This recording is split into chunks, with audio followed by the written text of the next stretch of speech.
This is professional triathlete Matt Lehman.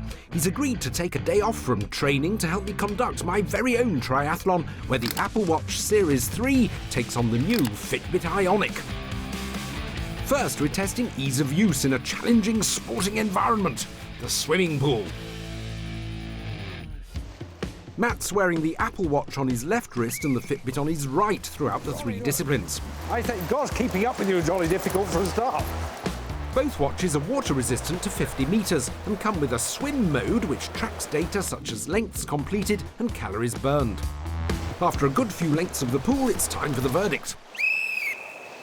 Right, gosh, well, from my perspective, you looked absolutely excellent. I mean, both watches, the screens only come on when you have to make a deliberate turn of the watch. I mean, how's that working for you? I tried to have a look at the screen during the turn when I was swimming, but I couldn't seem to get the space to open up, so it's only when you stop you can see them. But once they're actually up, they're pretty well visible. Now we've got to stop the watches. What's the process? With the Fitbit, it's just one button, nice and simple. That's paused. The Apple is a bit more complicated. Its water lock function disables the screen in swim mode. This prevents any accidental taps, but is a little fiddly to switch off. The Apple is definitely a bit more involved and confusing. The last thing you want when you're tired at the end of a set is to start messing around with something intricate like that. Each watch syncs to an app via Bluetooth. The Fitbit works with Android and iPhones, but the Apple Watch only works with iOS. We're starting with the Fitbit, and first impressions are good. Yeah, it's interesting, all the graphs, time. Gives you a 100-metre split there, so that's how long on average it took you to do each 100 metres. That's quite an interesting feature. The data is easy to read, but we're not convinced about its accuracy. Only 287 calories. It looked like more to me. It's nice, not even burnt off breakfast, is it?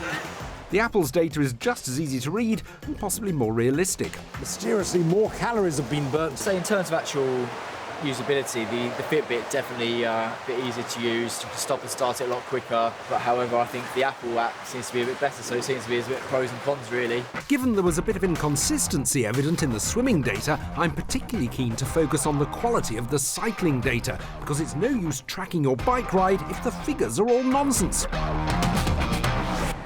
Both watches have built-in GPS and altimeters. The GPS, of course, does cause a drain on battery life. The Apple Watch is beaten by the Fitbit when it comes to battery. 10 hours versus 5 hours when using GPS, and 5 days versus 18 hours without it. And the Fitbit's heart monitor sounds more impressive too. The Apple one is showing me the time, speed and distance, but the heart rate's not showing up at the moment. And not all the information is visible on the Fitbit either.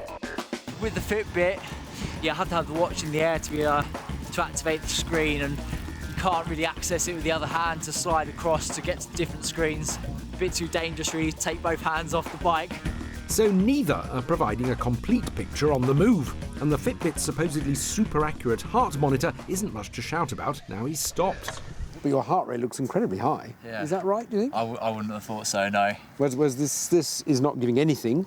So at the moment you're dead with the Apple Watch. You're sort of in danger of dying any moment with the Fitbit. Happily, the reality is somewhere in between. So after the draw in round one, what's the verdict here?